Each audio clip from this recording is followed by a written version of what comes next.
wrestling. The sort of standing on the ring, the beating on the ring during matches. Wrestlers at the time would come out and like watch the show downstairs as well. So it's kind of a cool feel to it. So you would like see somebody in a match, and then like a couple, like a match or two later, that guy is outside drinking a beer, watching the next match because he likes wrestling too. And I think that's what really got Beyond going. We became popular in Beyond just because because of that Americana. Like that was it. Like we became made men from that point on because Bill and I killed ourselves, almost literally, and we had this sort of like cool vibe where it was like, oh, these guys aren't like every other wrestler we always see. These guys are slightly different, and that's kind of what got us. And it was cool. It was like us and like EYFBO became like, made guys in that match. Yeah, but so many other, I feel like, tag teams have come through Beyond, and they always made a stop at Team Tremendous. So I feel like you guys are kind of the welcoming committee for a lot of those tag teams. I think which could speak to the credibility that you guys see. Well, I think people, people often talk about like, I don't know, if you think about it like a show horse, right? Like if you think of like a show horse, you'll think of like a Mustang or like a stallion or whatever. I think of myself and Bill as like the Clydesdales, where like we're not the prettiest, like maybe we're not the ones that you're going to put on like the advertisements as much, but we're the guys that are going to go in there and do work, and we're going to make sure everyone gets, everyone involved has a good match and or a good time. And I think the reason a lot of those guys came in is because people watched me and Bill wrestle and they wanted to wrestle us. Like the Bucks wanted to wrestle us. The match where it was us and Biff against Bucks and Steen, it was supposed to be us versus the Bucks and Steen versus Biff, and then they made it a six-man because we thought it'd be a way more fun match, and I think it turned out to be a way more fun match. So I think that like the reason we became like the stopping point for everybody is, as much as we weren't like always the top, we were always like those guys that people were like, we were the underdogs who people kind of wanted to see up top. Well, you guys might have been underdogs, but I mean, this is the first year, and correct me if I'm wrong, you guys made your debut. It was the Impact Wrestling Night of the Dummies one night only pay-per-view against the... we had a real cool year. Wrestling's been real cool this year, especially for me. I got to do... we got to do the Impact Wrestling match, which was like kind of last minute that we were doing that because we actually didn't really know what the deal was. And then Angel Ortiz of UIFBO had a baby.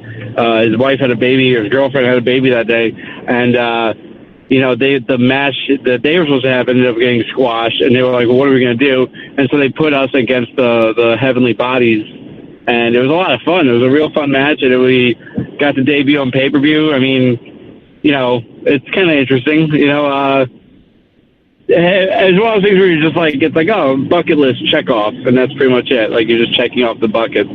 And now we're going to Progress in 2.5 weeks, which is, again, like another one of those ones where, like, I don't know how this happened. Like, we're definitely, we definitely didn't expect it. And then it's like, all right, this is the coolest thing ever. Let's just, like, live this up for a little bit.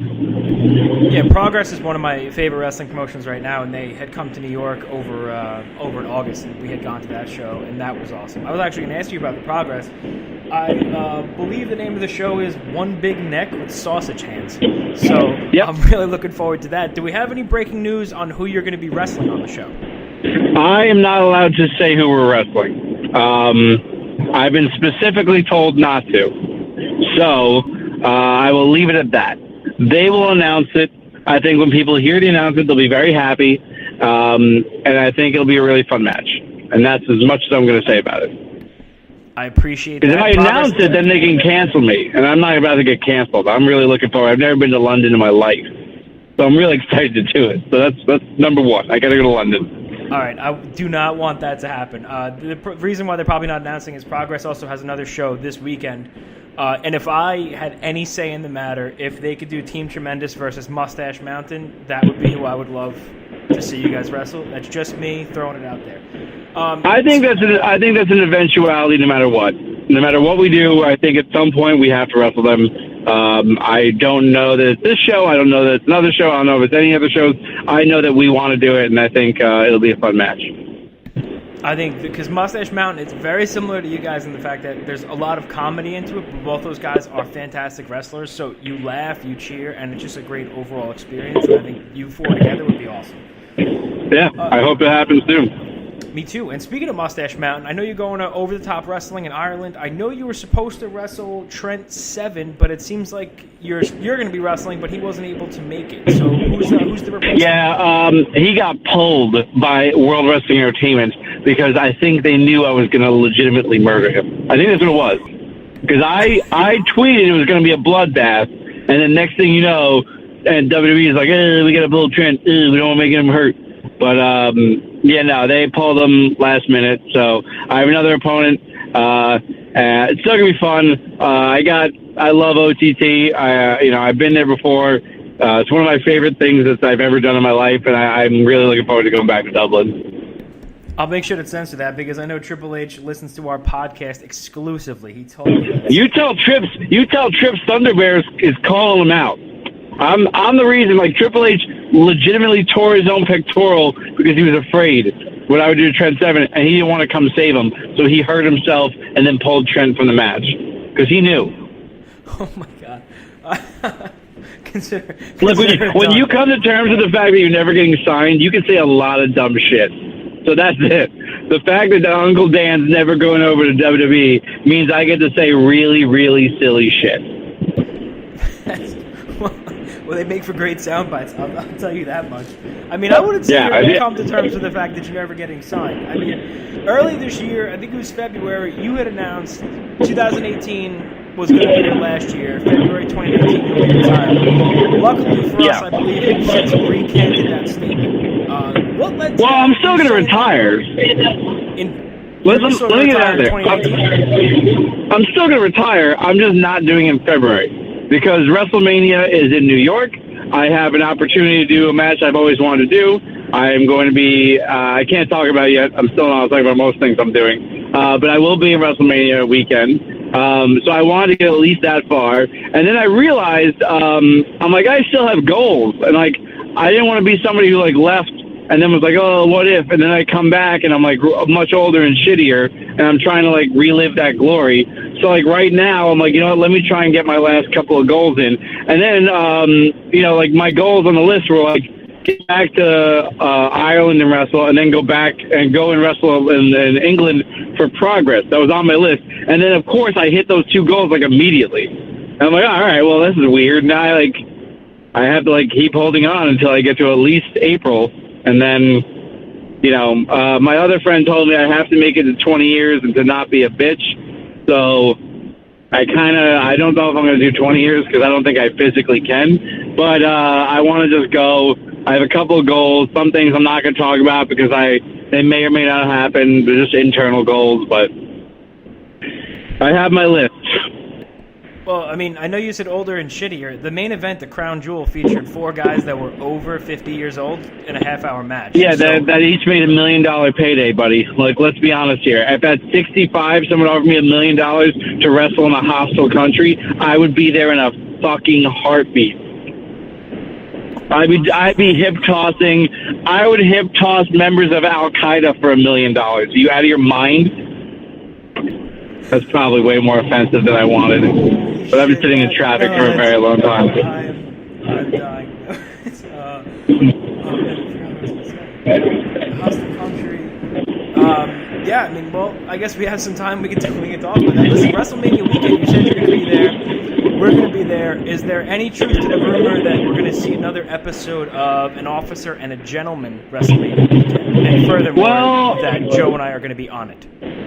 Well, really, what I've tried to pitch this year, which I don't know if it's going to happen. I'm trying, so I kind of need like people to like tweet it and try and help me out here. I wanted to do a live version of Best Friends, and I wanted to be the Best Friends Extended Universe, be part of the show, and then at the end like have like interviews and guests and like things that nobody really expected. But I wanted to do a live version of it because I thought it'd be fun. Who do we tweet to get that going? High Spots Wrestling Network. You could tweet High Spots. You could try and stir up some shit. But really, I think a live version of Best Friends. Well, here's the thing. I'm saying it, but I also know that, like, everyone's super busy WrestleMania weekend. But I also know the New York State Athletic Commission won't let wrestling shows start at midnight.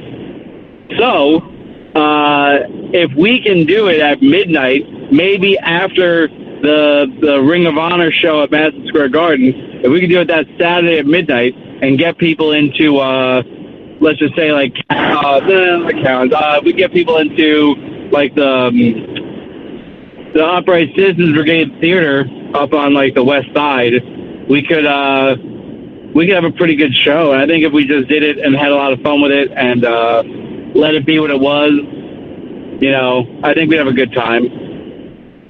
I think that's a great idea. I just watched the episode of An Officer and a Gentleman with Bobby Fish. I cried for like 10 minutes. I think it was fantastic. Oh, it's so weird. That was like me. I think that was me and Chuck's first one too that we have ever done. Well, Bobby Fish was a great guest. We asked Chuck to go in the bedroom with him. Yeah. It was a lot of fun though. We just filmed I filmed a bunch of things with Excalibur and Bola, and a couple of them are coming out that I think are awesome. I think they're great, but like we'll hopefully all this works out and there's more of these shows to come. And that's the other thing, I don't want to retire from wrestling. I really like doing these high spot shows, so I have to get to a point where like people will just let me do the high spot shows and not wrestle on wrestling shows. That's what I kind of want. It might be a tough sell, but I mean, I know you're comfortable being in the camera. I don't know a lot of people know, but you have a pretty successful stand-up comedy career going as well. Pretty successful is a very generous term. Well, I get emails stand up from like the brokerage and governors with your name on it, so I'd say that's pretty successful. You're damn right you do, because I'm a fucking star. No, I'm trying to do. I do stand up too, and I love the being able to perform and have these opportunities that most people don't really get to have.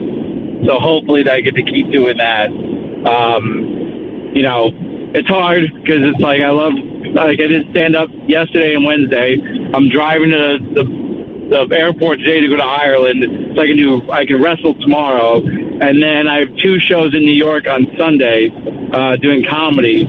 So it's like it kind of gets to a point where you're like, man, like I hope one of these pays off, because quite frankly, I'm running myself ragged here, but I love it. I don't know. I couldn't imagine a different life. And that's really all you can ask for. I mean, enjoying what you're doing and hopefully making a very good living doing so. Listen, I know you're busy. We gotta let you go. Before we let you go, I gotta ask the question that we ask every single person on the show. I'm like 30-1. I've lost this every single time except for one. It is Solo Darling. It's great. All time, right in front of you, HBK or Bret Hart? Who do you choose?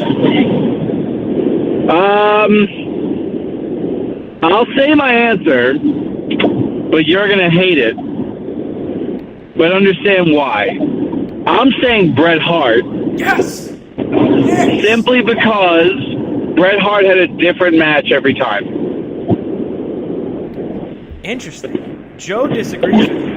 Joe is team Shawn Michaels, I'm team Bret Hart, and everybody else has said Shawn Michaels. So to hear you say Bret Hart brings a damn team to my life. Well, here's the thing. I love Shawn Michaels. I'm not going to pretend he wasn't great, but I feel like if you went back and watched a lot of Shawn Michaels matches, a lot of them are almost the same format. They're really good, and the format's really good, but the same thing is like Ric Flair, where Ric Flair is a really good wrestler, but at the end of the day, like if you watch one of his matches, you pretty much can pick out what he's going to do next. Bret Hart, I always found to be inventive and unique and to do things that most people weren't doing, and he'd pull out a wrestling move that you hadn't seen anybody do in a very long time. You're like, oh yeah, people do that. Whereas Shawn Michaels, and I'm not knocking Shawn Michaels, he is still super good, hell of an entertainer. I think from a wrestler perspective, I'd take Bret Hart. Well, I've been going back and I've been watching a lot of Bret Hart, SummerSlam, Survivor Series, I know exactly what you mean. You really never knew